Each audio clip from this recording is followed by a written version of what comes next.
Muy bien. Buenas tardes a todos, hermanos. Dios los bendiga. Domingo 1 de marzo.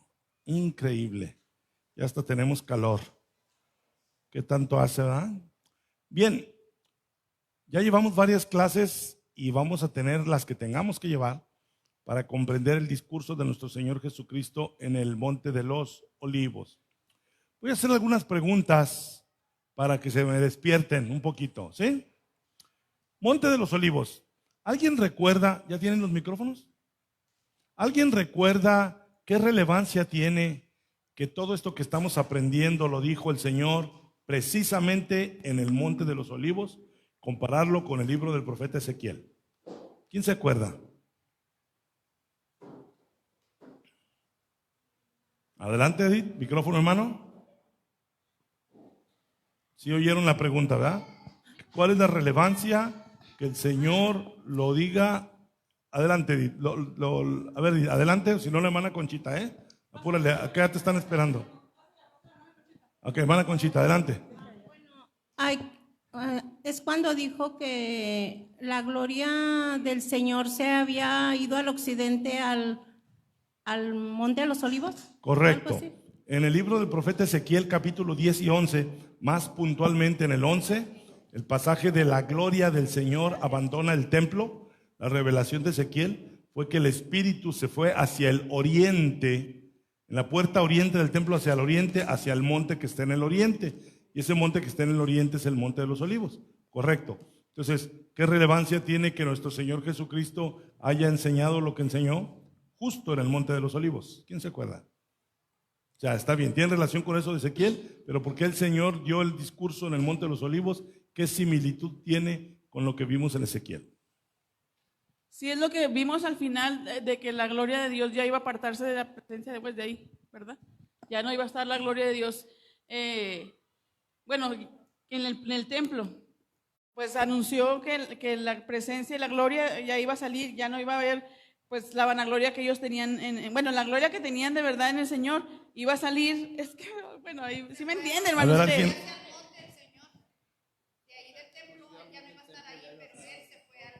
Okay. Que iba a dejar exclusivamente el templo para que ya no estuviera él en la presencia de nosotros. Algo así, hermano. Pero usted me entiende. Pero no te enojes. Qué caray. Ya hasta salí regañado. Así, hermano.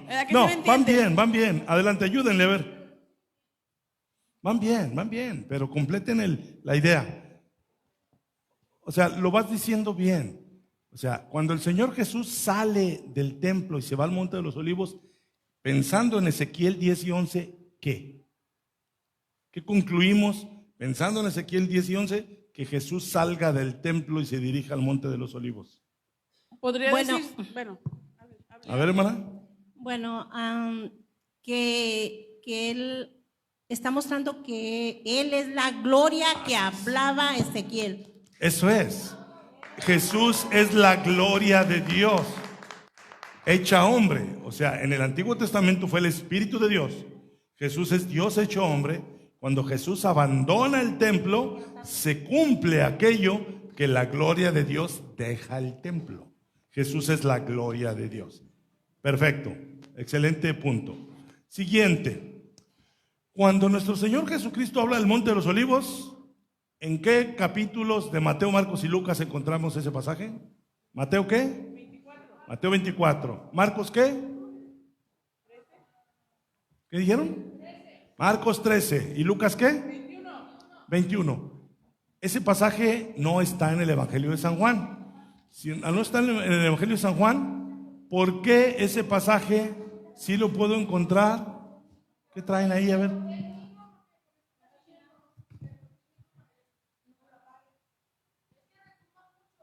Ah, caray, ok. O bajen el volumen, no sé, ok. Que si no vamos a andar así. Entonces, va de nuevo. Ok, ya dijimos. ¿Mateo qué? ¿Marcos qué? ¿Y Lucas qué? Ok, esos 3 evangelios, 3 de los 4, se les llaman los evangelios ¿qué? Sinópticos. ¿Por qué se les llama evangelios sinópticos? Que van paralelos, podemos ir comparando el pasaje en uno y en otro y en otro. A ver cómo lo dijo Marcos, a ver cómo lo dijo Lucas, a ver cómo lo dijo. Y ahí nos enriquecemos mucho al comprender el pasaje escrito por tres distintos hombres de Dios. ¿De acuerdo? Bien. Entonces, Jesús iba saliendo del templo y todavía con el templo a sus espaldas. ¿Qué dijeron sus discípulos sobre el templo? De ahí se derivó todo el pasaje de lo que los discípulos le dijeron al Señor del templo. Que si miraba, pues, ¿sí me escuchó? No, nomás se escuchó. Que si veía, pues, todo lo hermoso que estaba el templo, y ya, pues, él empezó a decir. Exacto. Mira qué templos, mira qué construcciones. Los historiadores dicen que el templo era una cosa hermosa. Dicen que, no sé si recuerdan el pasaje, cuando el Señor Jesucristo dijo en San Juan 2, derriben este templo y en 3 días lo reconstruiré. Cuando Jesús dijo eso, se escandalizaron y le dijeron, ¿cuánto tiempo tomó construir este templo? 46 años. ¿De qué hablaban ellos? O sea, dicen que el templo tenía 46 años de que se había construido. Ese templo era el segundo templo. ¿Se acuerdan cuál era el primero? ¿El que qué? Es que díganmelo con el micrófono para que oigan el Juan. El que levantó Salomón. El que levantó Salomón y derribó Nabucodonosor. Ese fue el primer templo. Se levanta el segundo templo, fue el que profetizó Daniel, ¿lo recuerdan? Se levantará la plaza y el muro en tiempos angustiosos. Ese era el segundo templo. Primera vez que les doy este dato. Ese segundo templo es el mismo al que hicieron alusión los apóstoles, pero ese templo fue golpeado y dañado en el tiempo de los macabeos. No voy a entrar en detalle. Y Herodes el Grande, el que mandó matar a todos los niños cuando nació Jesús, Herodes el Grande emprendió la reconstrucción de ese mismo templo. No estamos hablando de un nuevo templo, una remodelación, si le quieren llamar así. Cuando Jesús el Señor vivía, el templo estaba, cuando digo en remodelación, no piensen que estaban los andamios y los constructores ahí. Fue una remodelación que tomó años, pero el templo estaba hermoso. Cuentan los historiadores que cuando el Señor ya muere, resucita y asciende, el templo siguió siendo remozado más y más y más. Por eso había mucha incredulidad en algunos sectores de la profecía de Jesús.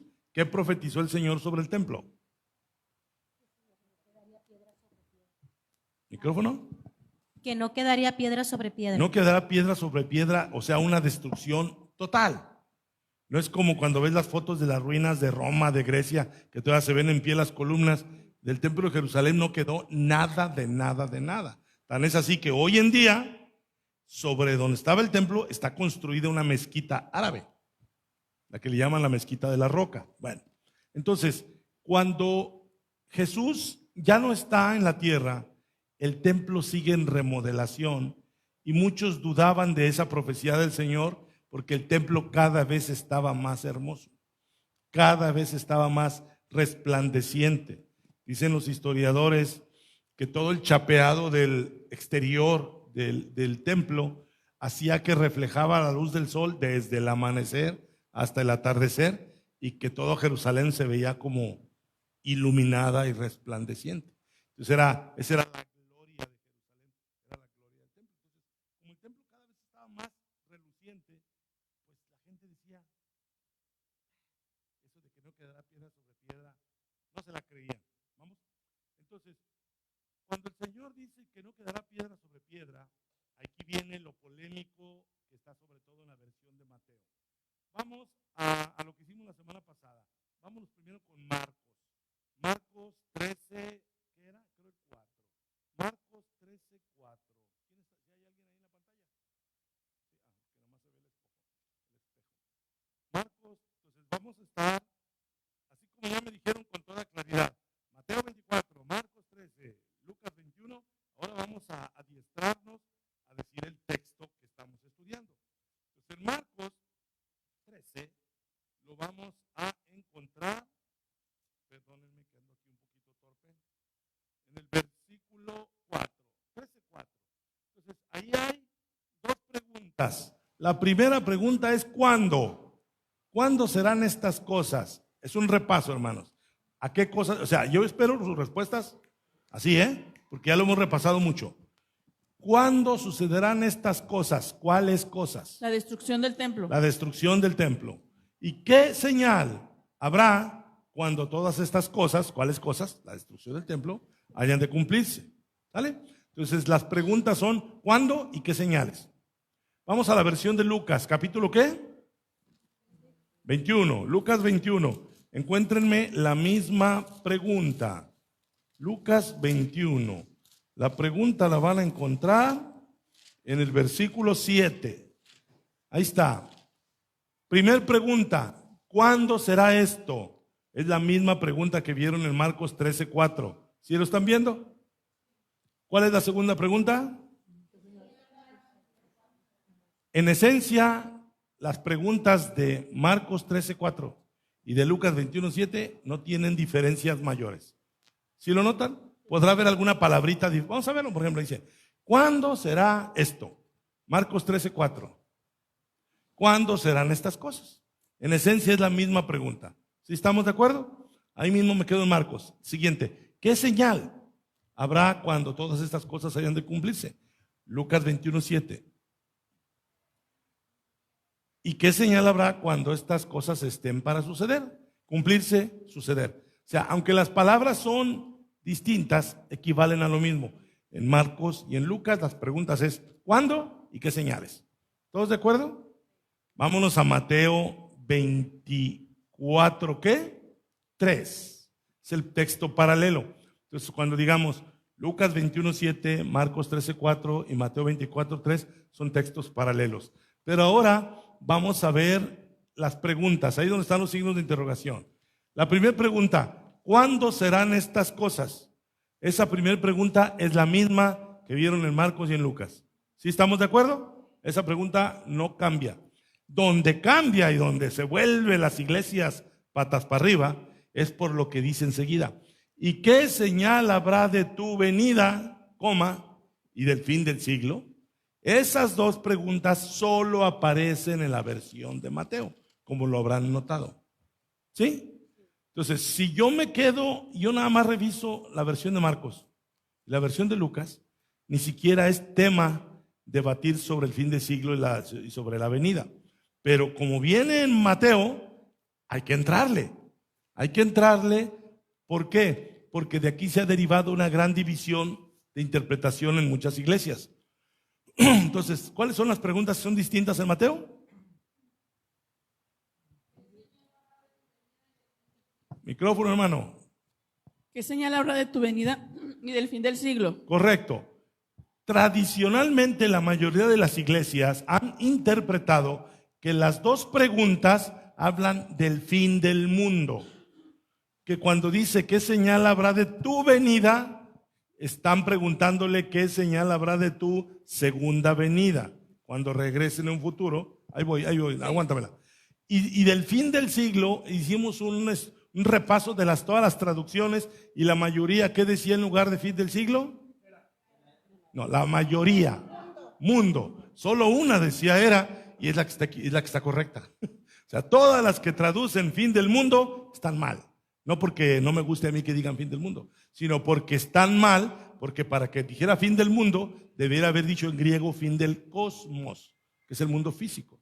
Pero decía, ¿quién se acuerda de la palabra griega?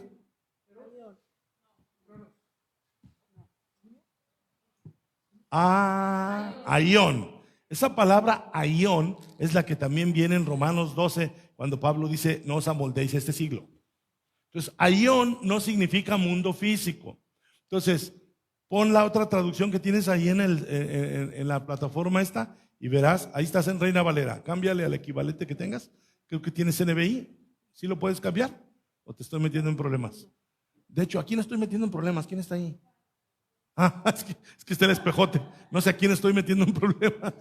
Ok, entonces, ¿qué señala? Y del fin del siglo. A ver, le cambiamos a la otra traducción. Y ahí está. Y del fin del mundo. Allá arriba dice NVI, que es Nueva Versión Internacional. Entonces, esa y todas las que ustedes me investigaron, la mayoría traduce fin del mundo. No está correcto.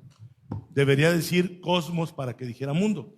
Es importante, importantísimo, regrésate a Reina Valera, porque nos han enseñado que Jesús estuviera hablando del fin del mundo. Todo eso. No. Jesús le preguntaron fin del aión. Regrésate a Reina Valera, porque ya no sé, para que ya se quiten de la mente que ahí debe decir mundo. Ahí está. Fin del siglo. Siglo no es mundo físico. Siglo puede ser era, época, o como lo decíamos la vez pasada. ¿Quién se acuerda que les dije cómo traducen los testigos de Jehová la palabra aión? El sistema de Este malvado sistema de cosas. Y así le ponen, ¿eh? Y cada vez que dicen siglo, este malvado sistema de cosas y este malvado sistema de cosas, más que traducción es como una explicación, pero sí está correcto la definición. Siglo se refiere al mundo pecaminoso actual. Entonces, cuando dice ahí, o la palabra era, cuando dice, ¿qué señal habrá de tu venida y fin del mundo, que no es mundo? Es como si Jesús, abusados, les hubiera anunciado que aparte de que se iba a destruir el templo, se iba a acabar el mundo. Pero Jesús no dijo tal cosa. Regresemos a Mateo. A ver, ibas a decir algo, Edith. Es algo acerca así de eso, de esa pregunta que ellos hicieron de la venida, y usted nos había compartido de la venida del juicio hacia el pueblo. Entonces ellos hablaban acerca de eso, los apóstoles, de la venida de ese juicio. Sí. No de la segunda venida, obviamente, exacto, ¿verdad? Pero exacto. ellos sabían cómo expresarse con él acerca de iban a ir ahí, pues. Sí, Edith, estás en lo correcto. Así, lo que Edith quiso decir, no, así lo dijiste bien. O sea, regrésate al 2. Vamos a hacer el mismo ejercicio. Lo que Jesús anuncia. 2, Mateo 24, 2. Mateo 24, 2. Este es 2, ok. Vámonos al 2. ¿Qué dice Mateo 24, 2? Alguien léalo, por favor. Ahí está. A ver, fíjense bien. ¿Qué anunció Jesús ahí? No me lean el texto. Contésteme a la pregunta conforme el texto. ¿Qué anunció Jesús ahí? Micrófono, hermano. No quedará aquí piedra sobre piedra que no sea derribada. Eso es todo lo que Jesús estaba anunciando. No estaba hablando de su segunda venida, no estaba hablando del fin del mundo. Lo único que anunció, destrucción del templo, destrucción total. ¿Cuál es? Sí, hermana Rosa. Yo tengo una pregunta. ¿Los apóstoles creyeron en esta segunda venida? Los apóstoles llegaron. Okay. La confusión la traen las iglesias. Como lo dijo Edith, ellos entendieron de lo que estaba hablando el Señor. La pregunta de los apóstoles que viene en el 3, lo que viene en el 3 está relacionada con lo que dijo Jesús. ¿Qué anunció Jesús? No quedará piedra sobre piedra que no sea derribada. Sus preguntas son referenciadas a eso y a eso nada más. Entonces, cuando ellos decían, ¿qué señal habrá de tu venida? Ellos estaban hablando de la destrucción del templo. Y cuando dijeron, y del fin del siglo, ellos seguían hablando de la destrucción del templo. ¿Cuál es el lenguaje que solamente en Mateo debo entender? ¿Cuál señal habrá de tu venida en relación al anuncio del Señor? Tu venida en juicio a que se destruya el templo. Ellos entendieron que siendo Jesús el que anunció la destrucción del templo, el que la iba a destruir era Jesús.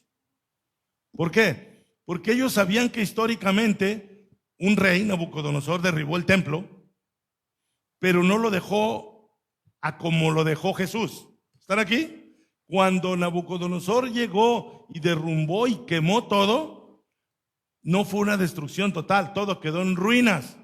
A ver, ¿quién se acuerda? No es con espada ni con ejército, más con sus... ¿Qué profeta dijo eso? Zacarías.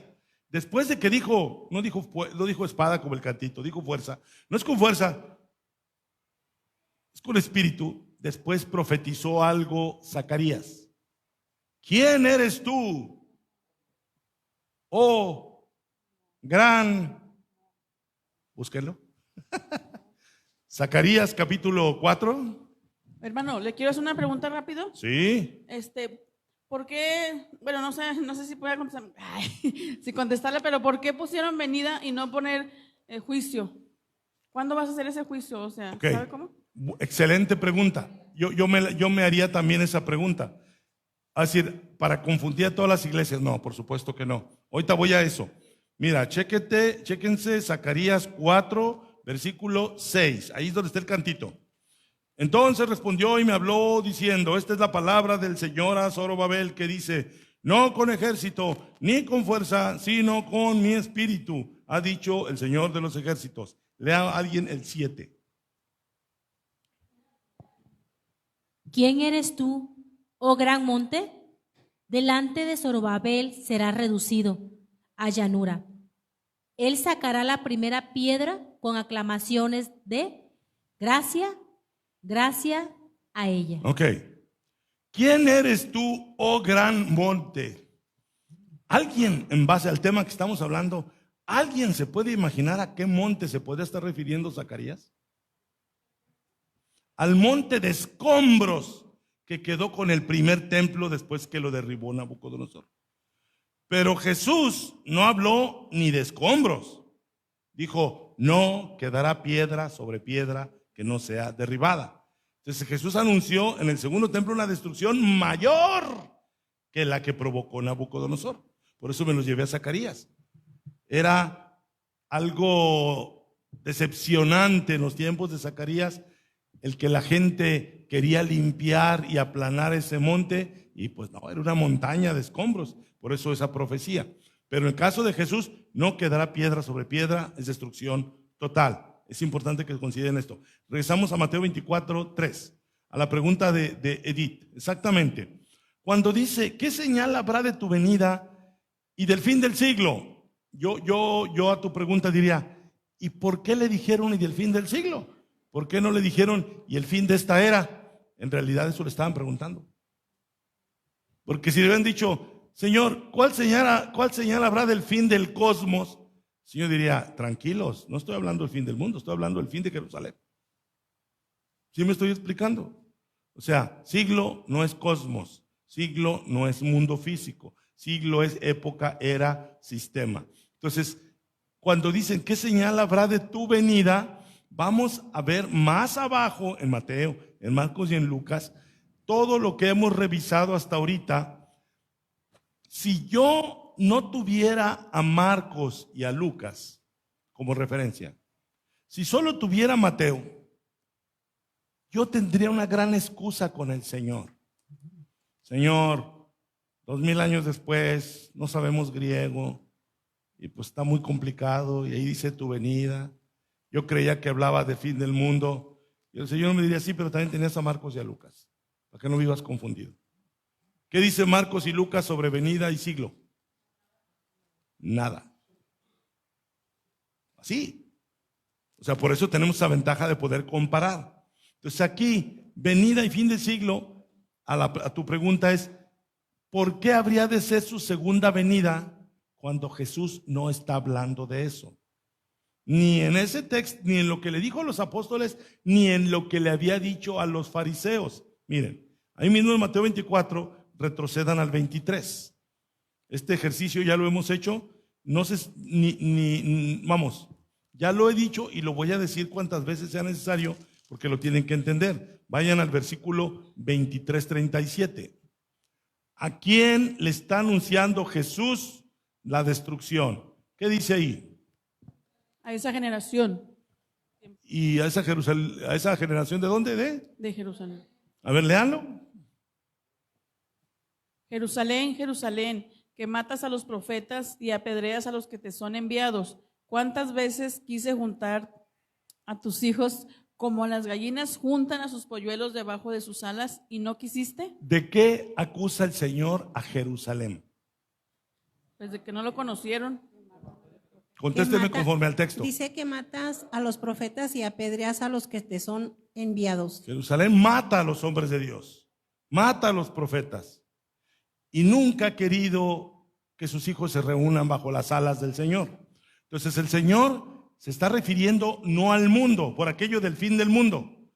No está hablando del mundo, está hablando de Jerusalén. ¿Sí, vamos bien? Siguiente versículo. ¿Qué dice el siguiente versículo? He aquí vuestra casa os es dejada desierta. Casa podemos darle dos significados distintos.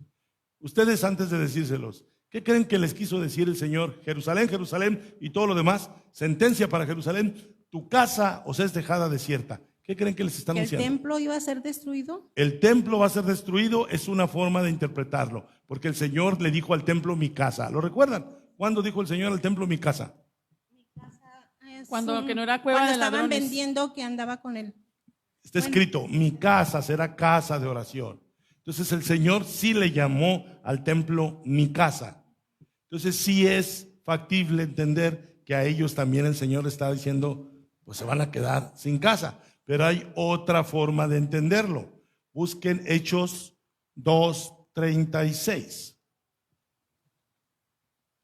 2:36. Hechos 2:36. Sepa pues ciertísimamente toda la ¿qué? La casa de Israel. ¿Qué quiso decir Pedro ese día con la palabra casa? El pueblo completo, el pueblo, ¿sí? Ahora, en 2 de Samuel 2, no vayan hasta allá, vamos a ver. Cuando David quiso construirle casa al Señor, ¿lo recuerdan? Y Dios le manda al profeta Natán, dice, yo nunca le he pedido casa a mi pueblo, tú me vas a hacer casa a mí. Después de toda la profecía, yo te haré casa a ti. Dios le prometió a David, yo te haré casa a ti. ¿Qué le prometió Dios a David? ¿Ah? Una descendencia escogida, gente.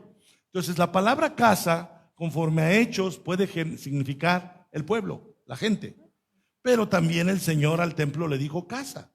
Entonces volvamos al 2:30 y a Mateo 3, Mateo 23, 38. Mateo 23, 38.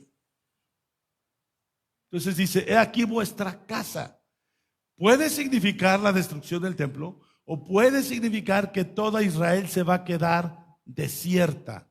Porque el Señor no solamente anunció la destrucción del templo, sino la destrucción de toda la ciudad y todos serían esparcidos. ¿Sí? A ver, vamos rapidito a Lucas 21. ¿Sí me están siguiendo, hermanos? ¿O voy muy recio? Las dos cosas. Miren, vamos a ver lo que dice el versículo 21, 22 al 24, desde el 22. Miren bien, lo leo yo. Vean la pantalla. Mismo tema, mismo discurso. Pero aquí vean lo que el Señor le anuncia a Jerusalén. Porque estos son días de retribución. Cámbiale de versión para ver otra palabra diferente a retribución. Puede ser venganza. Tiempo de juicio. Edith, la pregunta es, ¿por qué en lugar de ponerle venida, por qué no le ponen juicio? A lo largo de todo el pasaje, el Señor va a hablar de que viene un juicio sobre Jerusalén. O sea, aquí será tiempo de juicio, cuando se cumplirá todo lo escrito. ¿Vuelve a Reina Valera? Entonces dice, estos son días de retribución para que se cumplan todas las cosas que están escritas. 23, léalo a alguien de ustedes. Mas ay de los que estén encintas y de los que críen en aquellos días, porque habrá gran calamidad en la tierra e ira sobre este pueblo. Ira sobre este pueblo. Entonces cuando dice tu casa queda desierta, podemos entender, tu gente va a ser esparcida. Y si tuviéramos duda cuando dice ira sobre este pueblo, veamos el 24. ¿Quién lo lee? Y caerán a filo de espada, y serán llevados cautivos a todas las naciones, y Jerusalén será hollada por los gentiles, hasta que los tiempos de los gentiles se cumplan. Contéstenme conforme al texto, no me hagan decírselo, se los anticipo. Contéstenme conforme al texto. ¿En qué parte de eso que dice Jesús se cumple aquello de que he aquí tu casa es dejada desierta? Cuando dice Jerusalén será hollada por los... No. Ahí está en el texto, pero eso no contesta la pregunta. ¿En qué parte del texto se cumple aquello de que he aquí tu casa es dejada desierta? Serán llevados cautivos a todas las naciones. Eso es lo que estaba diciendo el Señor. Tu casa será desierta porque serán llevados cautivos a todas las naciones. Vaya juicio. Hey, ¿están aquí? Ya me emocioné, ya los traje para ir para abajo. Y a lo mejor usted dice, ay, hermano, usted viene emocionado, nosotros ni qué rollo, ¿verdad? ¿Qué? ¿Sí están aquí? No digo si están emocionados, nada más digo si están aquí. Ok. ¿Sí? ¿Que ustedes? Ah, gloria a Dios. ¿Qué dice, hermano? Pues nos quedamos a la dominical, no, ya es mucho decir. Sale. Volvamos a Mateo 23:38. Entonces decía, 23:38, a la una, a las dos, a las tres. Ahí está. He aquí vuestra casa os es dejada desierta. Ya se aclaró ese panorama. El juicio es sobre Jerusalén, no es sobre todo el mundo. Y el juicio es inmediato en esa época, no es hasta el final, no es hasta la segunda venida. Jerusalén, su casa fue dejada desierta, ¿cuándo? Contésteme conforme a la historia. En el año 70. En el año 70. Hace, caramba, súmenle. Hace 1930 años. O sea, Jerusalén fue dejada desierta en aquel tiempo. Entonces Jesús no estaba hablando de su segunda venida. Estaba hablando de su venida inmediata en juicio sobre Jerusalén.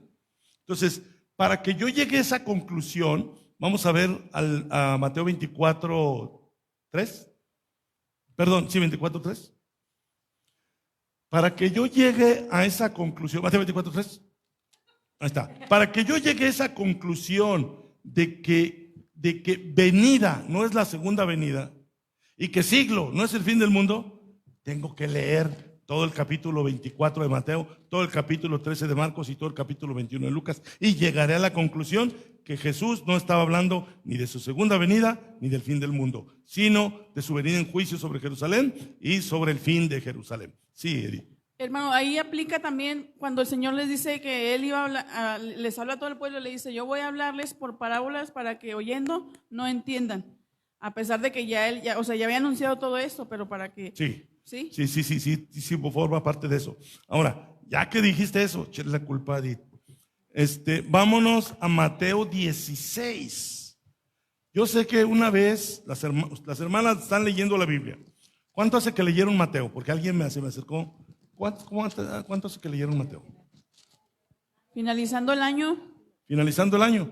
Porque alguien me hizo una pregunta y no voy a decir quién me la hizo, pero sí le dije, se la voy a contestar como dentro de 3 meses. Que si se la contesto ahorita no va a poder dormir, le va a dar el tramafat. La pregunta que me hizo es, ¿qué significa Mateo 16:28? A ver si pueden ya dormir después de lo que estamos hablando. Digo, esta pregunta me la hicieron cuando estaban leyendo Mateo. A ver, ¿a quién le tocaría el capítulo 16 que diga, ya sé quién me hizo la pregunta? A la que le tocó el capítulo 16, ella me hizo la pregunta. A ver, ¿qué dice el versículo?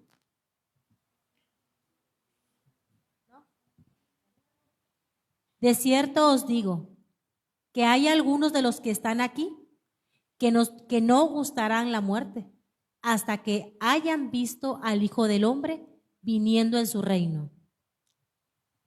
¿Qué les parece esa preguntota que le hicieron, que dijo el Señor? Esa pregunta me la hicieron a mí, pero que eso lo dijo el Señor. A ver, ya olvídense de quién me hizo la pregunta. ¿Qué dijo el Señor ahí? ¿Qué anunció el Señor ahí? A ver, contéstenme conforme al texto. ¿Qué entienden ahí? Yo entiendo ahí, hermano, que está diciendo que alguien va a estar vivo hasta la segunda venida de Cristo. Es lo que yo entiendo.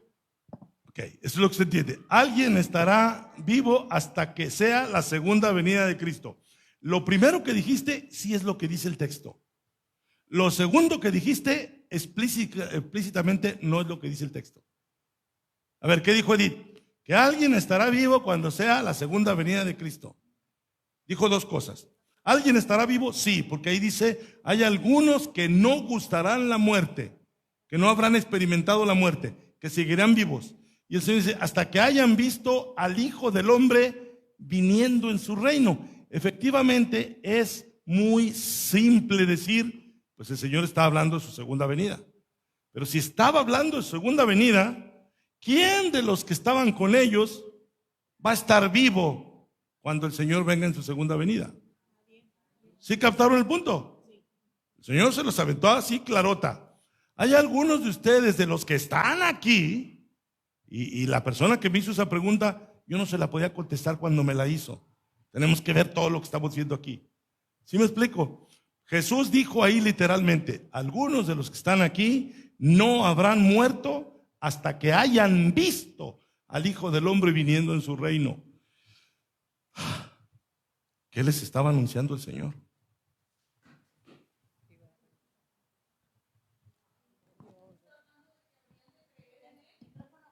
Hermano, aquí, A ver. aquí en esta versión, traducción lenguaje actual, dice: les aseguro que algunos de ustedes que están aquí conmigo no morirán hasta que me vean reinar. Eso es lo que quiso decir. O sea, literalmente no hablaba de creer, no van a estar muertos. O sea, el lenguaje que usó el Señor es puntual. Van a seguir vivos, y la traducción de la hermana, que me vean reinar. Eso fue lo que dijo el Señor. Antes de explicárselos, les voy a dar otro texto que también presenta el mismo reto, y también está en Mateo, y solo en Mateo. Vayan a Mateo 10, busquen el 10:23. 10:23. Y ya de aquí me brinco a las tareas, porque si no ya no van a hacer la tarea. Hermano, ni revisa las tareas. A ver, ¿qué dice? ¿Quién lo lee? Adelante, con ganas. Cuando os persigan en esta ciudad, huid a la otra, porque de cierto os digo que no acabaréis de recorrer todas las ciudades de Israel antes que venga el Hijo del Hombre. A ver, ¿en qué se parece este texto al anterior?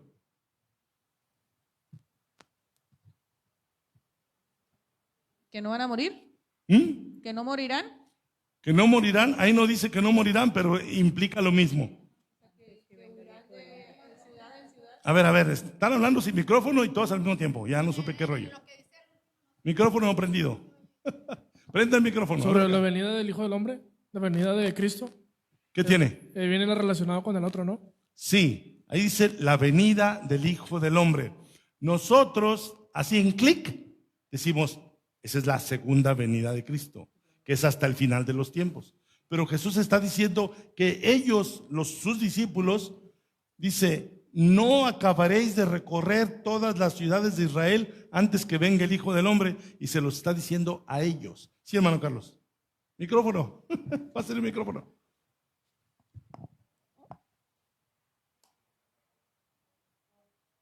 Bueno, yo, sí es cierto eso que dijo usted ahorita, hermano, pero el reino se inauguró cuando el Señor Jesucristo nació, que hasta unos reyes se postraron delante de él desde ese momento, y luego Juan lo ungió. Esa fue la inauguración del reino, y yo creo que a eso se refiere. Okay. Y también cuando entró en Jerusalén, que dijeron, bendito el que viene en el nombre del Señor, lo estaban recibiendo como rey. O sea, hay muchas evidencias de que él, desde que nació, ya fue rey. O sea, está reinando desde esa vez, hermano. Buen argumento. Buen argumento, tan bueno que es lo que les estoy empezando a predicar a partir del día de hoy. El lenguaje del texto, sin embargo, Jesús está anunciando antes que venga el Hijo del Hombre. O sea, nuestro Señor Jesucristo ahí está presente con ellos en ese momento. Él les está diciendo, capítulo 10 de Mateo es cuando los equipa para la misión. Cuando les dice que por tierra de gentiles no vayan, sino vayan primero, ¿recuerdan? A las ovejas perdidas de la casa de Israel. Jesús les está dando indicaciones cómo hagan la misión. Cuando os persigan en esta ciudad, huid a la otra. ¿A quién le está diciendo eso? A los apóstoles. Porque de cierto os digo que no acabaréis de recorrer todas las ciudades de Israel. Por si alguien pensara, no, es que nos lo está diciendo a nosotros. No, ahí dice las ciudades de Israel. Sí, hermana. Tengo una pregunta. Yo me quedé, todavía este no lo comprendo bien, pero yo me quedé en el anterior, donde dice que ustedes que están aquí van a estar en su segunda venida. No dijo su segunda. No, ¿me lo puede? Sí, ponlo otra vez, es el 16. Sí, para no Ahí decir está. una aberración. Hasta ahí. que hayan visto al Hijo del Hombre viniendo en su reino. Ok, dice, de cierto os digo que algunos de los que están aquí, que no gustarán la muerte hasta que hayan visto al Hijo del Hombre viniendo en su reino. Yo lo estoy entendiendo, si me equivoco me corrige, hermano. Yo lo estoy entendiendo que está hablando sobre cuando venga el Señor, que los va a resucitar. Eso es. Ese podría ser una interpretación, pero aquí Jesús está diciendo no gustarán la muerte. Es decir, sí podría yo inferir que es para cuando los resucite, pero ahí tendría que haber dicho morirán y luego yo lo resucitaré. ¿Sí me explico? Ok, Pero ¿y el ahí está anterior a diciendo ese? que ni siquiera han de morir todavía cuando lo vean. No sé si me expliqué. O sea, para que diga resucitar, tendría que haber dicho si van a gustar la muerte, pero yo los voy a resucitar. Pero ahí el texto lo que está diciendo es, algunos de los que están aquí que no gustarán la muerte hasta que hayan visto. ¿Cómo entiendo el hasta que hayan visto? Hasta que hayan visto, entonces gustarán la muerte. Vamos a poner otras traducciones. Hermano, mire, ahorita esto que está diciendo, me acuerdo de un hombre viejito que estaba en el templo que dijo, a él Dios le habló y le dijo que tú no vas a morir hasta que vieras al Hijo de Dios. Entonces él lo vio en el templo cuando llegó. Y yo digo que esto pues implica que le dice a la gente que está ahí, de ese tiempo, como dice Rosita, que no van a morir, y él habla de venir en su reino ya cuando él viene resucitado, ya con la gloria que viene de Dios, pues será. Es que ahí estamos partiendo de que el Señor está hablando necesariamente de su segunda venida. ¿Está hablando de eso? A ver, vamos a ver. Sí, Marta, micrófono. Ya despertaron, Entonces, gloria a Dios. sí. Entonces ahí está hablando de una muerte física. Vamos a interpretar el texto. Hay algunos de los que están aquí que no gustarán la muerte. ¿Qué significa eso? Que no que no vayan a morir, sino que no van a morir hasta que hayan visto al Hijo del Hombre venir con su reino. Sí, hermano. Micrófono, hermano. ¿Otra traducción? A ver, sí. Vamos a echar mano de otras traducciones. A ver, préstale un micrófono, hermano Noé. Ahí viene, pero para que lo escuchen en Juárez y El Paso. No tendrán les agua que me aseguro, regalen, por favor. les aseguro que algunos de ustedes que están aquí conmigo no morirán hasta que me vean reinar. Hey, ¿cuántos escucharon a mi hermano Noé?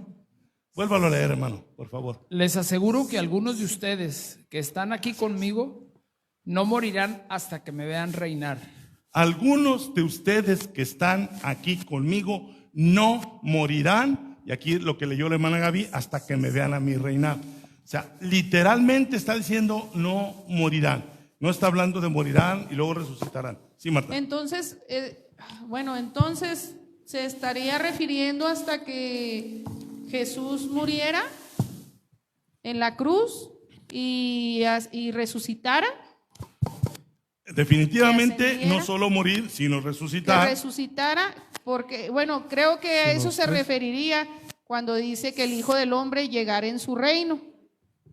Porque ya después de eso, pues los que están ahí presentes morirían literalmente, Sí, o sea, físicamente. Sí, sí. O sea, sí están de acuerdo que la traducción que leyó el hermano Noé está hablando de lo mismo, pero con más claridad. Porque Reina Valera dice, no gustarán la muerte, y lo que está diciendo es, no morirán. ¿Sí estamos? ¿Traen alguna otra traducción para que barre? La hermano Noé ya nos saca de duda de que sí está hablando de muerte física de los apóstoles. Vuelvo a leer, hermano Noé, por favor.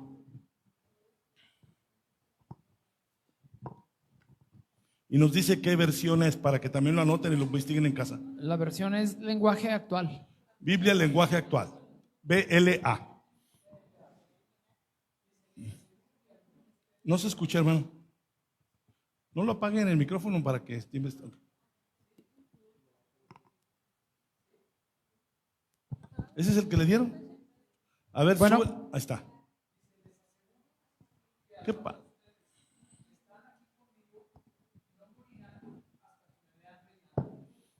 No alcanzaron a escuchar. A ver, préstame el micrófono. Y vale. A ver, hermano, ahí le va el recargado. Sí, le decía que la traducción es lenguaje actual y dice, les aseguro que algunos de ustedes que están aquí conmigo no morirán hasta que me vean reinar. Algunos de los que están aquí conmigo no morirán hasta que me vean a mí reinar. El hermano Carlos hizo un apunte muy importante hace rato, y lo leímos en la mañana. Arrepentidos porque el reino de los cielos se ha acercado. ¿Lo recuerdan? El Señor empezó a formar el reino con sus primeros apóstoles y sus primeros discípulos. Ahora bien, ustedes tienen que entender algo que ya lo saben, pero hay que verlo aquí. Cuando nuestro Señor Jesucristo resucita, asciende a los cielos. ¿Todos de acuerdo? Cuando ascendió a los cielos, ¿a dónde ascendió más específicamente? A la derecha del Padre. A la derecha del Padre, a la diestra del Padre, al trono de la majestad. ¿Ah? A los lugares celestiales. Cuando el Señor Jesús asciende a los cielos, se sienta en su trono, conforme a la profecía de David: siéntate a mi diestra hasta que ponga a todos tus enemigos por estrado de tus pies. Desde ese día, Cristo reina. Desde ese día Cristo reina. Ahí, hermano Carlos, así ese apunte y estamos en lo correcto. Sin embargo, los únicos que sabían que al ascender Cristo reinaba, ¿quiénes eran? Los apóstoles, sus discípulos. Solamente sus discípulos sabían que Él estaba arriba. Sus oponentes, ¿qué pensaban de Jesús? Que estaba muerto y que los apóstoles habían inventado una fábula que había resucitado. Y hasta el sacerdote le dijo a los apóstoles: ustedes quieren echar la sangre de ese hombre sobre nosotros. Nos quieren hacer culpables de su sangre porque lo consideraban muerto. ¿Sí me van siguiendo? Solo los apóstoles sabían que estaba reinando. ¿Qué pasó con Esteban cuando antes de que me lo apedrearan? ¿Qué vio? Veo el cielo abierto y al Hijo del Hombre sentado a la diestra del Padre. ¿Y cómo le fue? Lo mataron a pedradas porque nadie creía eso. El que eso dijera Esteban era una blasfemia para los judíos y lo mataron como un blasfemo. ¿Están aquí? Los oponentes del Señor no creían que Cristo estuviera reinando. Pregunta de examen y el que me la conteste ya se puede ir. Dejen agarrar un buche de agua para agarrar vuelo con la pregunta. Si el Señor reina desde que ascendió a los cielos y solo sus seguidores lo sabían y los demás lo consideraban muerto, ¿cómo se iban a enterar que Cristo realmente estaba reinando desde los cielos? Micrófono en mano, por favor. A ver, con la predicación del Evangelio. Esa es una buena pregunta, pero no lo suficientemente contundente para lo que estoy diciendo. ¿Cómo le harían los oponentes para saber que Cristo está reinando? ¿La destrucción del templo? Ya se puede ir. O sea, ese es el punto. O sea, la destrucción del templo fue el hecho contundente sobre la nación de Israel, que Cristo vive y reina. Cuando les derrumbó su negocio, ahí es cuando supieron que Cristo vive y reina. Eso que les acabo de decir, retomémoslo a las preguntas de este verso. De cierto os digo que hay algunos de los que están aquí, fíjense bien, si hay algunos de los que están ahí que no morirán, eso significa que hay otros que sí van a morir para entonces. ¿Sí o no? Entonces, algunos estarían vivos para el año 70 todavía. Hay algunos de los que están aquí que no gustarán la muerte hasta que hayan visto al Hijo del Hombre viniendo en su reino. Ese lenguaje, ¿cómo lo podemos entender? ¿Qué les quiso decir el Señor viniendo en su reino? Bueno, eso que no iban a morir hasta que vieran esa profecía cumplida en la destrucción del templo. Así es, la destrucción del templo es la reivindicación. ¿Conocen esa palabra? La destrucción del templo es la reivindicación de Cristo como el auténtico Hijo de Dios y auténtico profeta. ¿Qué les dije en la mañana en la predicación? Muchos profetas morían antes de que se cumplieran sus palabras y morían en el descrédito. ¿Entienden eso? No creían que fueran profetas, pero ya muertos se cumplían sus profecías y entonces decían, si era profeta. Entonces venía su reivindicación. Cristo murió y resucitó, pero para sus oponentes murió en el descrédito. Hasta el día de hoy, agárrense, hasta el día de hoy, los judíos actuales de la línea que sea, que se basan en la escritura del Talmud, siguen afirmando que Jesús fue un falso profeta y que está en el infierno en un lodo de excremento. Eso dice el Talmud. Y ahí andan los cristianos apoyando a Israel, por cierto, ese es otro tema. Pero el asunto es que para los judíos ortodoxos, Jesús es un falso profeta. Pero cuando viene la destrucción del templo, esa es la reivindicación de Jesús, no solo como profeta, sino como el Hijo de Dios. Porque Él dijo, no quedará piedra sobre piedra. Y aunque ya les dije que el templo cada vez está más hermoso por la remodelación, quedó derrumbado y tal como lo anunció Jesús, Jerusalén sería hollada por los gentiles, los judíos serían dispersos a todas las naciones y se acabaría por completo el sistema judío. Amén. Hasta hoy. Así es, hasta hoy sigue destruido. Eso ya no va a levantarse.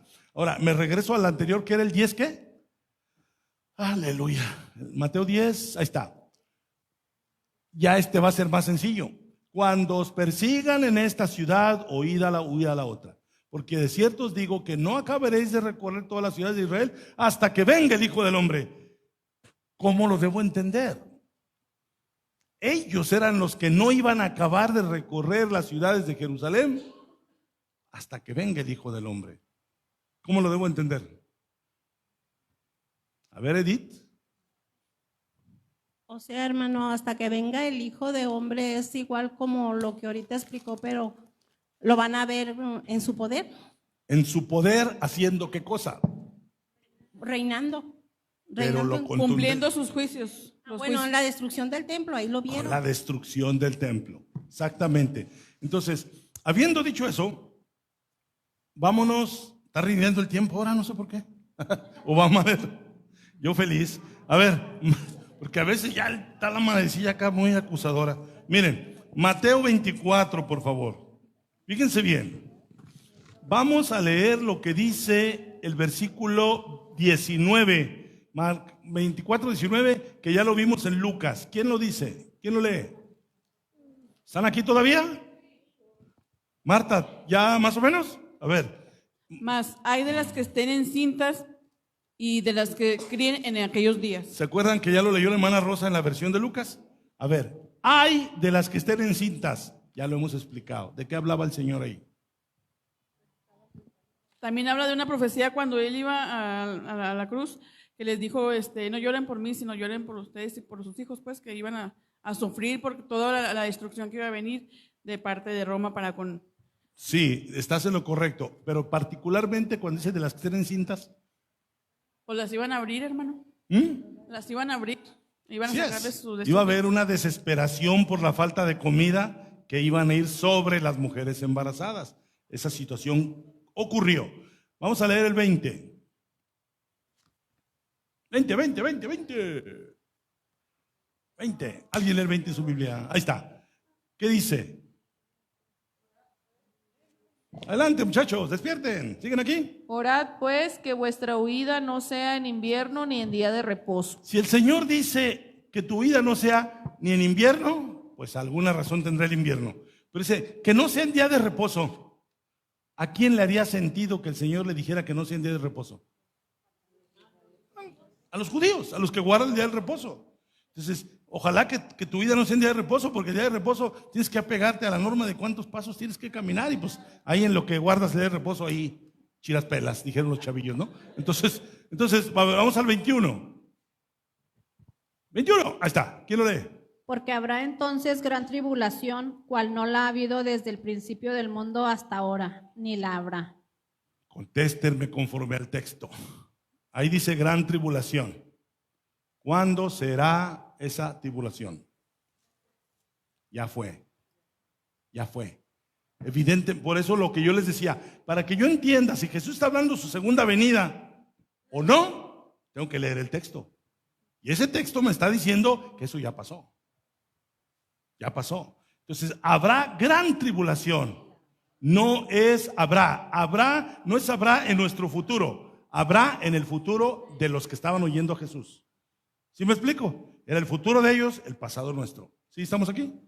Entonces dice, cual no la ha habido desde el principio del mundo hasta ahora ni la habrá. Vamos a la tarea. ¿Qué ya se me olvidó? Versículo 22. ¿Qué dice el 22? Y si aquellos días no fuesen acortados, nadie sería salvo, mas por causa de los escogidos, aquellos días serán acortados. ¿Cuáles son esos días que serán acortados? Contésteme conforme al texto anterior. ¿Cuáles son esos días que serán acortados? De la tribulación. Los días de la gran tribulación, cual nunca la ha habido ni la habrá. Esos días serán acortados a causa de los escogidos. Versículo que sigue. ¿Qué dice el 23? Entonces, si alguno os dijere, mirad, aquí está el Cristo, o mirad, allí está, no lo creáis. Entonces Jesús está diciendo que previo a la destrucción del templo van a haber muchos que se van a levantar como el Cristo. ¿Por qué? Les voy a explicar por qué. Vamos a tratar de echarle vuelo a la imaginación. Imagínense ustedes que hay un sector de los judíos los que van a perecer, los incrédulos, que de pronto ven que se vienen los pleitos, que Jerusalén es rodeada por ejércitos, que llegan los romanos, que acosan la ciudad y ellos ya no tienen hambre, ya tienen hambre, no tienen que comer. Y cuando ellos están ahí, de pronto alguien dice, hey, yo soy el Cristo, supongamos. ¿Qué esperarían los judíos hambrientos y acosados de ese que dice, ya llegó el Cristo? Micrófono, hermano. Pues se van a ir porque les van a dar lo que ellos están necesitando. Así es, ya viene en mi salvación, ya viene el alimento, ya viene el que va a derrotar a los romanos. Se dice, no les creas, porque Jerusalén será destruida. Entonces, en la historia que marca Josefo, dice que efectivamente muchos se volvieron la esperanza del pueblo y pues al final el pueblo igual pereció. Miren, brínquense por favor hasta lo que dice el versículo 26. 26. ¿Quién lo lee? Así que si os dijeren, mirad, está en el desierto, no salgáis, o mirad, está en los aposentos, no lo creáis. Miren, la profecía y el anuncio de advertencia del Señor son tan exactos. Chuy Olivares se aventó una broma un día, siempre tirándole a los músicos, ¿no? Si un día les dijera, mirad, está en el concierto, no le creáis. El Señor dice, mirad, está en el desierto. ¿Por qué el Señor fue capaz de dar una profecía que alguien les iba a decir, mirad, está en el desierto? Si supieran que en el libro de los Hechos está este cumplimiento, se irían para atrás. Mateo 20, bueno, estamos en el 26, ¿verdad? Busquen Hechos 21:38. Hechos 21:38. ¿Quién lo lee? Eso le dijo un romano a Pablo. Un soldado romano le dijo a Pablo eso. ¿No eres tú aquel egipcio que levantó una sedición antes de esos días y sacó al desierto los 4,000 sicarios? A ver, ¿qué ven ahí de la advertencia del Señor?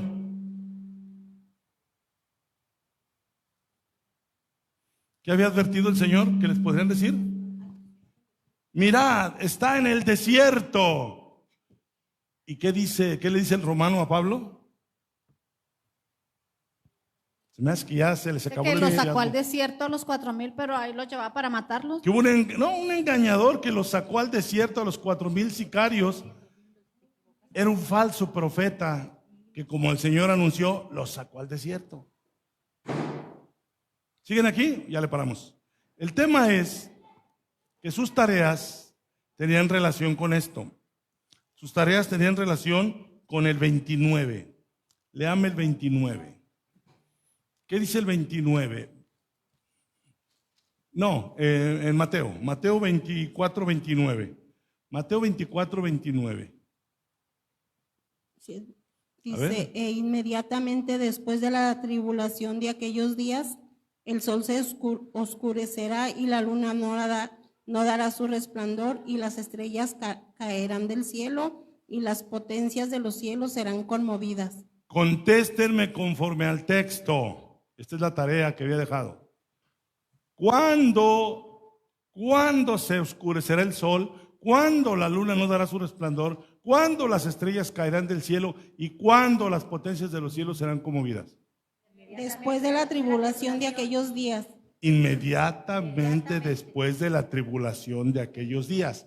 ¿Cuál es esa tribulación de aquellos días? La destrucción del templo. La de la destrucción del templo. Entonces Jesús está diciendo, inmediatamente después de aquella tribulación va a acontecer esto. Y esto es lo que, si yo lo tomo de manera literal, pensaré que es el fin del mundo. ¿Cuántos están aquí todavía? Si yo interpreto esto de manera literal, que literalmente el sol se oscurecerá, literalmente la luna no dará su resplandor y literalmente las estrellas caerán, pues eso tiene que ser el fin del mundo. Sí, Edith. Hermano, eso, bueno, allá en las iglesias aquellas, ¿verdad? Los asocian con los juicios que vienen en Apocalipsis acerca de que... Pero tenemos que ver esto. Yo les dejé una tarea. Yo les dije, en ese texto en particular, en su Biblia vienen referencias a libros del Antiguo Testamento. Y ustedes investigaron esa tarea. ¿A qué referencia viene? Isaías 13. ¿13 qué, hermana? Ponme Isaías 13:10. Isaías 13:10, hermanos, está hablando de la profecía de la antigüedad, de la destrucción de Babilonia. Hermanos, aquí. ¿Qué saben de Babilonia? Fue el imperio que invadió Jerusalén, destruyó el templo, arrasó con la ciudad. ¿Sí? Tiempo después, Babilonia fue destruida. Babilonia ya no existe. Babilonia, hay puras ruinas donde los arqueólogos se dan la gran vida. Babilonia ya no existe. ¿Les queda claro? Fue destruida por los medopersas allá por el siglo IV antes de Cristo. Pero esta fue la profecía cuando Isaías dijo que Babilonia sería destruida. Por lo cual las estrellas de los cielos y sus luceros no darán su luz, y el sol se oscurecerá al nacer, y la luna no dará su resplandor. Así se profetizó la caída de Babilonia. ¿Qué piensan del lenguaje que usó Isaías? ¿Creen ustedes que en el pasado, cuando la ciudad quedó derrumbada y hecha ruinas, creen ustedes que literalmente las estrellas de los cielos y sus luceros ya no dieron su resplandor, y el sol se oscurecerá al nacer y la luna no dará su resplandor? ¿Creen ustedes que eso realmente pasó cuando Babilonia quedó destruida? Es un lenguaje profético, simbólico, figurado, que significa que todo su esplendor, poder, dominio quedará en nada. Nuestro Señor Jesucristo, regrésate a Mateo 24:29. Noten que usa 24:29. Mateo, nuestro Señor Jesucristo usa Mateo 24:29. Usa exactamente el mismo lenguaje simbólico, profético que usó Isaías para Babilonia, y el Señor lo usa para Jerusalén. E inmediatamente después de la tribulación de aquellos días, en Jerusalén, no a nivel mundial, en Jerusalén, el sol se oscurecerá y la luna no dará su resplandor, y las estrellas caerán del cielo, y las potencias de los cielos serán conmovidas. El Señor es el profeta de profetas, y el Señor usa el lenguaje profético que usó Isaías para Babilonia y que usó Ezequiel y otros profetas, que lo dejamos para la siguiente semana. Por lo cual, esta tarea, ¿dónde empiezo? Aquí está. Isaías, aquí me puso referencias al Antiguo Testamento. Lo que dijo el Señor, escuchen, inmediatamente después de la tribulación de aquellos días. ¿Cuál tribulación? ¿De cuáles días? ¿De cuáles días? ¿De cuándo qué? De cuando Jerusalén será arrasada. El sol se oscurecerá y la luna no dará su resplandor. Estoy leyendo lo que viene ahí. Y las estrellas caerán del cielo y las potencias de los cielos serán conmovidas. Textos del Antiguo Testamento que usan este lenguaje. Ya leímos Isaías 13:10. pero también Isaías 24:23. Vamos a ver Isaías 24:23. La luna se avergonzará. Este es lenguaje profético. ¿Alguna vez has visto la luna avergonzada? Así como que dice, ay, no, ¿verdad? Es lenguaje profético. La luna se avergonzará y el sol se confundirá. ¿Algunas veces has visto el sol como que salgo o no salgo? ¿Salgo o no? No, ¿verdad? O sea, es un lenguaje profético, simbólico, de que los poderes se van a derrumbar. La luna se avergonzará y el sol se confundirá. A ver, José, 11º hijo de Jacob, tuvo un sueño. ¿Qué le dijo a sus papás que soñó? Soñé que el sol, la luna y 12 estrellas, y se inclinaban las 12, el sol y la luna y las estrellas se inclinaban ante mí. Así lo interpretó Jacob. ¿Qué dijo Jacob en cuanto oyó eso? ¿Qué? ¿Que tú y tu madre y nosotros nos vamos a inclinar ante ti? Así lo interpretó. Ellos no tenían la dificultad que tenemos nosotros. O sea, ellos en su lenguaje, en su cultura, rápido entendían ese tipo de señales. ¿Sí se está entendiendo? Entonces dice aquí, la luna se avergonzará y el sol se confundirá. No es la luna, no es el sol, son los poderes de esas potencias. Cuando el Señor de los ejércitos reine en el monte de Sión y en Jerusalén y delante de sus ancianos sea glorioso. Luego, está también Ezequiel 32:7. Ezequiel 32:7 dice, y cuando te haya extinguido, así se refiere a una potencia, cubriré los cielos y haré entenebrecer sus estrellas. El sol cubriré con nublado y la luna no hará resplandecer su luz.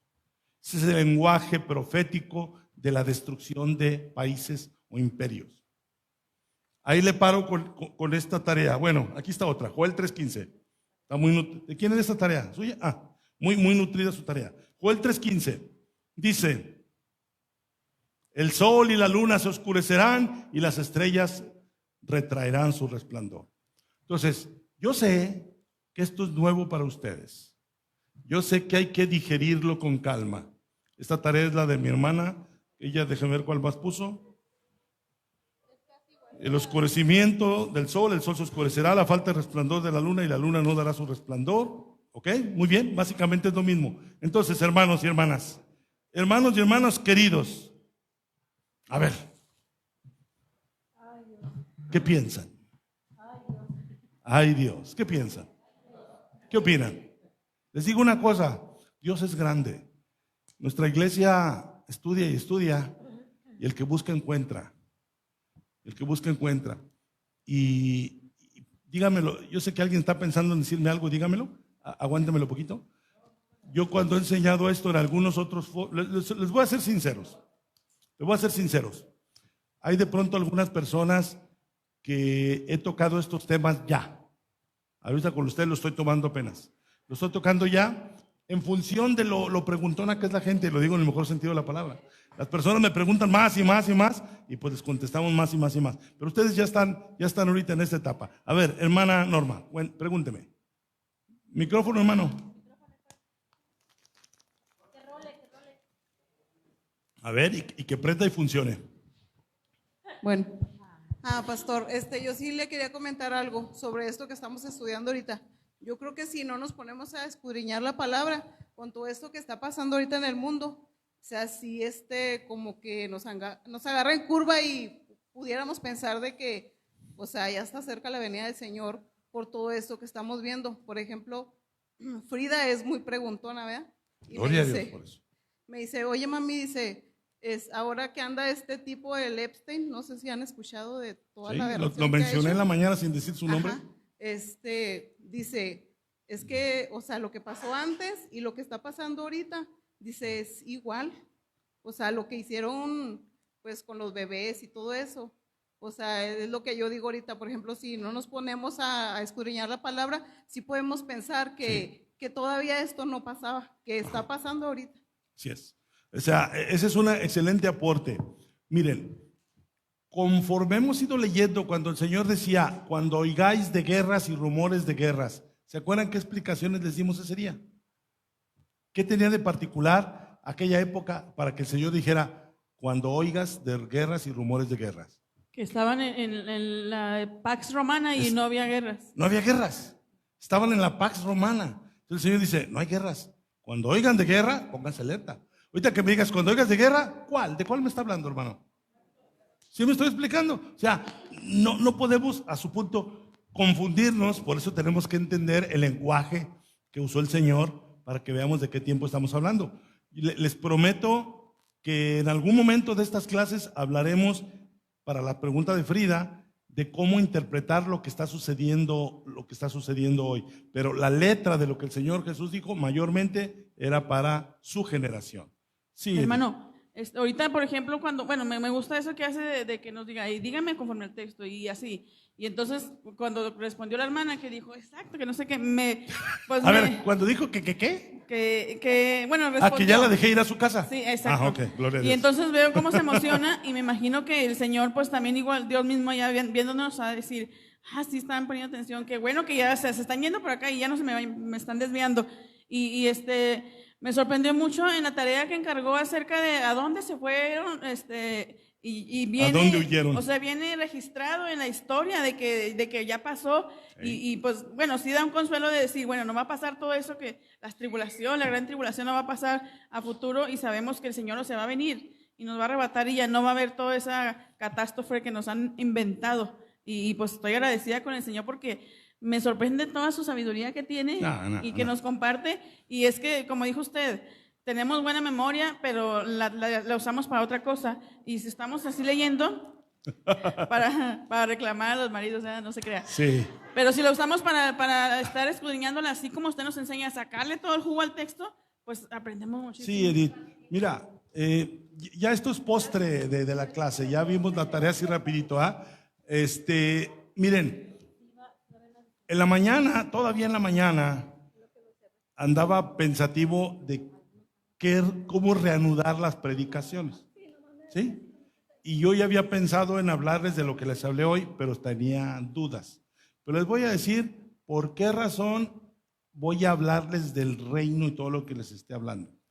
Porque necesitamos que nosotros no solamente entendamos que esto ya pasó, sino que hay ya para nosotros.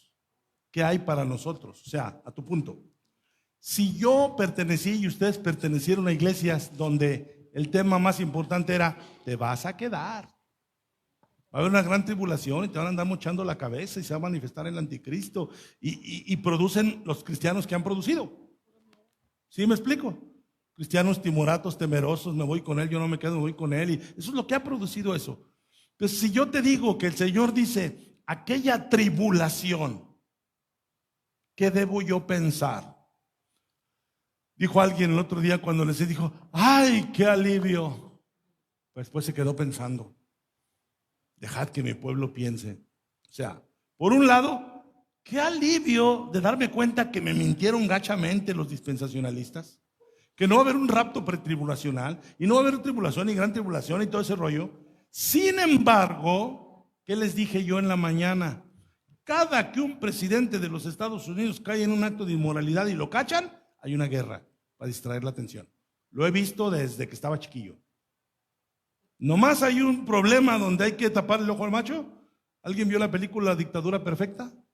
Que decían, híjole, hay que recurrir a la caja china. ¿Y qué es la caja china? Eso es la caja china. La caja china es, te saco algo y mira, piensa en esto, piensa en esto, piensa en esto, para que ya no estés pensando en esto otro. Entonces nosotros como cristianos, en este tiempo, tenemos que estar al punto de Frida, alertas de cómo nos quieren jugar las cosas. Hay una frase de un periodista que yo respeto mucho, que dice, la principal víctima en la guerra es la verdad. Porque cuando hay guerras son puras mentiras las que estamos escuchando. Y ahora agréguenle con la inteligencia artificial, peor. Usted ya no sabes ni qué es verdad ni qué es mentira. Entonces nosotros como cristianos Debemos seguir pregonando el evangelio del reino, expandiendo el reino. Debemos seguirle arrebatando las almas a Satanás. Y alguien podría decir, hermano, pero siempre se ha dicho eso. Sí, pero no se ha hecho. Tenemos a la iglesia en el concierto, en el aniversario, en el jolgorio, en la bendición, viaje a no sé dónde, viaje a no sé dónde. Nomás nos la estamos pachangueando. Pero así, con un compromiso real, directo, de evangelizar al mundo, no. Pues ya para qué evangelizo si el Señor ya va a venir.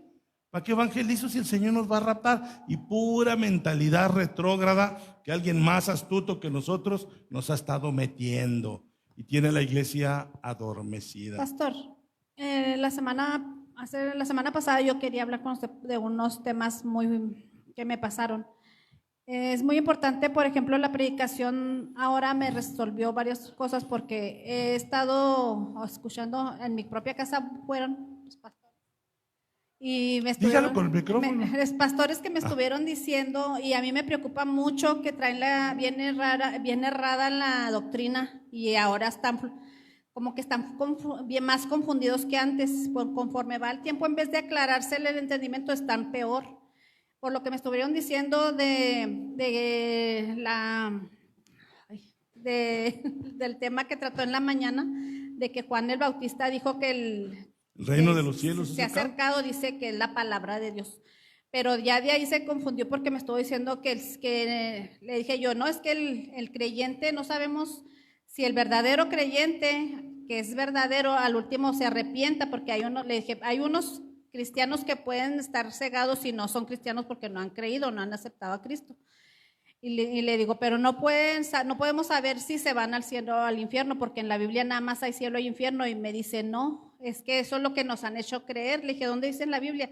Dice, hay un lugar de preparación que no es el cielo ni el infierno. O sea, me estuvo diciendo una cuestión de cosas bien reburujo. Dice que no sabía, que nosotros hemos creído eso. Le dije, es que si no viene en la Biblia, no, es que yo creo. Le dije, es que eso no avala la Biblia, tiene que decirlo. Pero sí es muy necesario y muy importante estar preparados, porque va a haber cuestiones donde van a ir a quererle voltear todo, y son dos contra mí, pero supuestamente son pastores, y yo lo que he estado viendo son pastores a los que yo tengo que estar aquí leyendo y estudiando y bien, y yo le pido a Dios que me dé la sabiduría para hacerme entender con la escritura, porque hay pastores que están en mi familia y traen la doctrina bien torcida. A mí me preocupa mi mamá, mis cuñados, mis hermanos que están escuchando eso y no están entendiendo a la vez nada, porque no ha habido una palabra sabia que venga en la escritura, sino que es de puro sentir, pero ellos traen su doctrina al revés y ya veo que cada vez se están confundiendo más. Esa es la realidad que hay que enfrentar. O sea, no solamente que no nos engañen a nosotros, sino también nosotros sacar del error a tanta gente que está en error. Pues, por ejemplo, ahorita lo que estuvimos estudiando, revísenlo de nuevo en casa, analícenlo. Aún, como siempre se los he dicho, no porque se los haya dicho yo, ahí está la escritura, ya les dije de dónde, cuál es el razonamiento, y es un reto bien fuerte a lo que nos han enseñado por años. Yo les voy a decir algo, ¿de dónde ha salido todo esto? Todo esto, yo se lo dije un día, salió de un comentario que hizo un día Chuy, ahorita con los jóvenes. Hizo una pregunta y me movió el tapete y dije, no, pues sí, primeramente Dios, vamos a entrarle. Chuy decía, bueno, ya nos quedó claro que no va a haber un rapto antes de la gran tribulación. Ya nos quedó claro en ese momento, o sea, pues que, si va a haber tribulación, pues que vamos a pasar por la tribulación. Y Chuy decía, pero pues en realidad todo lo demás permanece intacto como lo enseñaron los dispensacionalistas. Yo dije, tienes razón, no, necesitamos revisar, o sea, no es un solo error, todo el sistema dispensacionalista es un error grosero y ofensivo delante de Dios. O sea, yo les he hablado del dispensacionalismo a pequeños, ellos creen esto, no me pongo a enseñarles a detalle todo lo que creen, capaz que luego se me confunden, pero en realidad el dispensacionalismo fundado allá por 1830, es el que tiene ahorita a Israel empoderado. Epstein.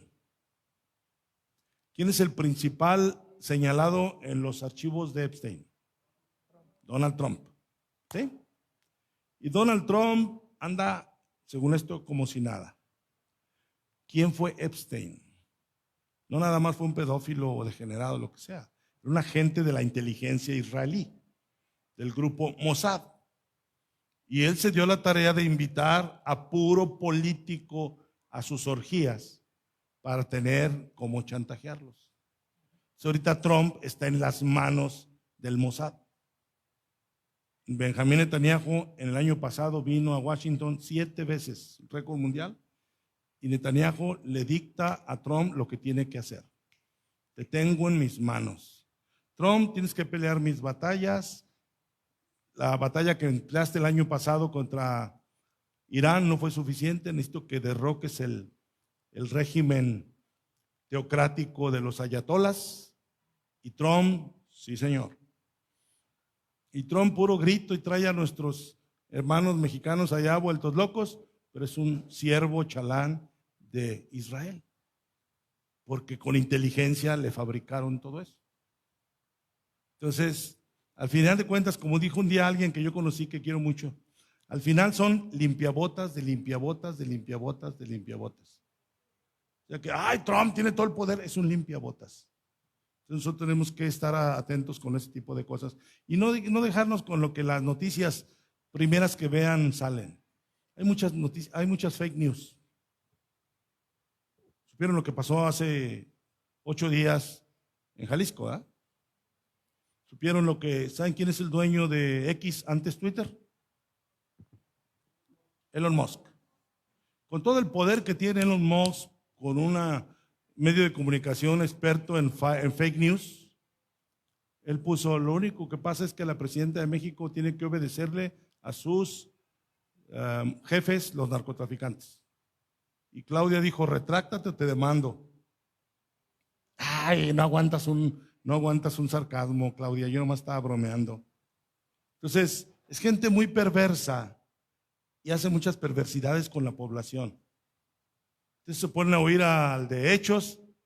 Yo no sé si hay alguien todavía que se ponga a perder el tiempo a oírlo. Puras patrañas. Hay algunos que hasta el Twitter, que ya se llama X, le dicen la República de Twitter. ¿Saben por qué le dicen la República de Twitter? Porque ellos viven su propio mundito. Ellos creen lo que quieren creer. Hay gente que ama las falsas noticias. Dicen en Twitter, Trump le mandó a Claudia que arrestara y matara al Mencho. Entonces, sí, hay gente que adora leer cosas falsas. Hay gente que le encanta leer cosas falsas. Como cristianos que les encanta que les prediquen cosas falsas. Y hasta vuelven su Dios al predicador. Así que tenemos delante de nosotros una perspectiva muy grande. Los invito a las siguientes predicaciones a ver cómo le hacemos, pero hay que dejar que mi pueblo piense. Amén. Gracias, no hay tarea, descansen. La tarea es, digieran todo esto. Hermana Gaby, adelante.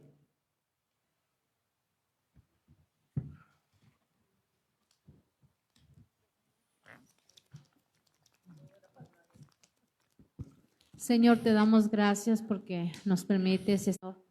Ayúdanos para que no sea tedioso, no sea complicado y no tengamos, Señor, una actitud reverente a lo que estamos estudiando, Señor. Hoy se han hablado muchas cosas que no se entienden, no se comprenden, pero a la luz de tu palabra, Señor, se han ido alumbrando más y más. Yo sé que vamos a ir más allá, Señor. Vamos a ir descubriendo más tesoros, Señor, porque son importantes en los tiempos que estamos viviendo, Señor Jesús. Ayúdanos, por favor, a cada uno de mis hermanos.